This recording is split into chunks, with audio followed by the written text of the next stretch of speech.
In a recent interview with CNN published on Thursday, Taiwan's regional leader Tsai Ing-wen confirmed for the first time that U.S. troops are present on the island for training purposes.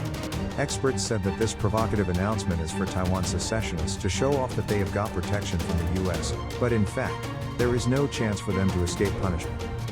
When the determination of 1.4 billion Chinese people and the strength of the Chinese mainland are taken into consideration, there is no chance for the U.S. military presence on the island to change the resolution of the Taiwan question, the doomsday for Taiwan secessionists and the reunification of China, said mainland analysts. And in the short term, it's possible that the People's Liberation Army, or PLA, will take more actions around the island and even launch live-fire drills, while more Taiwan secessionist politicians will be blacklisted and sanctioned. Tsai is the first Taiwan regional leader to acknowledge the presence of U.S. troops on the island. Tsai said in the interview with CNN that they are there for training purposes. She did not disclose the exact number of U.S. military personnel currently on the island but said it was not as many as people thought, and we have a wide range of cooperation with the U.S. aiming at increasing our defense capability. Since 2020, it has occurred several times that words come from different sources that the U.S. has military presence on the island of Taiwan, but this is the first time it was confirmed by Tsai. Tsai and secessionist politicians of the Democratic Progressive Party, or DPP, authority and other political forces will eventually pay for their crimes and sins, including separating the island from the country, betraying the Chinese nation to serve the interests of foreign forces and even allowing foreign military troops to set foot on the island, spreading hatred against the Chinese mainland among Taiwan residents, as well as suppressing pro-reunification figures in Taiwan. Although the red line drawn by the Chinese mainland has been challenged, and the mainland will surely take retaliatory actions, it doesn't mean the doomsday for the Taiwan secessionists will come immediately, said experts. They remarked that the mainland will solve the Taiwan question based on its own plan, and the secessionists on the island will pay the price sooner or later.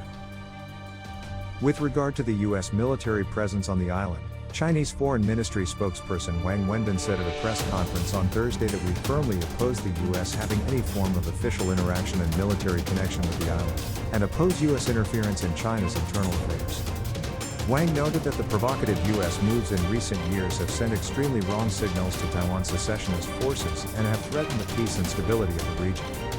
Seeking Taiwan secessionism is a dead end. Supporting Taiwan secessionism is a road of no return, Wang said, warning that no country or person should underestimate the determination, will empower the Chinese people in safeguarding national sovereignty and territorial integrity, otherwise they will face failure again. Tan Cafe, spokesperson for the Chinese Ministry of National Defense, said on Thursday at a monthly press conference that the national reunification of China is the trend of history, and it's a mission of justice.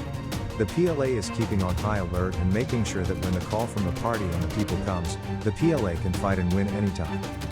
Ma Shaguang, spokesperson for the Taiwan Affairs Office of State Council, said on Thursday that Tsai and the DPP authority are stubbornly pushing forward Taiwan independence and spreading secessionist remarks on the global stage, using this so-called democracy and freedom to disguise their ill-intentioned attempts to deceive public opinion, and Tsai's interview with CNN exposed such an attempt.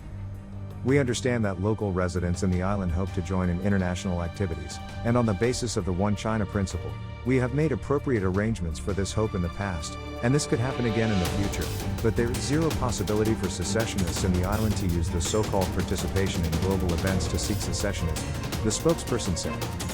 Tsai is playing with fire, as admitting U.S. military presence in Taiwan is no different to stepping on the red line of the One China principle and violating the anti-secession law. Chu Yi, a former lawmaker in Taiwan and a Taiwan-based pro-reunification scholar, told the Global Times on Thursday. Tsai is risking destruction on herself because she wanted to highlight Taiwan's tie with the U.S. to save her falling support, get U.S. President Joe Biden's help and attempt to suppress Kuomintang Chairman Chu Li-luan, Chu said. Tang Yonghong, deputy director of Taiwan Research Center at Xiamen University, told the Global Times on Thursday that Tsai wants to appease pro-secessionist people in Taiwan with the idea of U.S. protection, encourage secessionist forces and deliver a signal to the international community that the U.S. is supporting Taiwan as a country and considering Taiwan a partner of the U.S.-led alliance against mainland, of China at a time when the U.S. is playing the Taiwan card in the strategic competition with the Chinese mainland. In addition to condemning the revelation, the Chinese mainland should take real actions to make the U.S. and Taiwan secessionists pay the price, Tang said. Yuan Zheng, deputy director of the Institute of American Studies at the Chinese Academy of Social Sciences, said more military actions are likely in the Taiwan Straits, and the U.S. military presence in the region will face more countermeasures from the PLA. If the US and the Taiwan Authority continue to escalate tensions, it's likely to see massive live-fire drills, similar to those that took place during the Taiwan Straits crisis in 1995-96, some analysts predict. The DPP Authority and the US are being increasingly provocative at the moment, and they know the Chinese mainland will and must take actions to respond, so they want to use this to interrupt the mainland's development, said a Beijing-based senior expert on Taiwan affairs who asked not to be named. Because they, especially the US, know that if they don't use the Taiwan card to make trouble now to interrupt China's development, and when China has more overwhelming military advantage in the future, they would have no chance to make provocations, he noted. At this moment, China just needs to focus on its own development and solve all other urgent problems, not be misguided, and mark all the crimes that those secessionists committed now and in the past, the expert said. When the time comes, we will let them pay for everything they've done. Just on Wednesday, 3 PLA warplanes, 2 J-11 fighter jets, and a Y-8 anti-submarine warfare aircraft entered Taiwan's self-proclaimed Southwest Air Defense Identification Zone, the island's defense authorities said on the same day. One day earlier, transport and attack helicopters of the PLA were spotted for the first time conducting training in the same area, which experts said displayed the PLA's grasp of the region.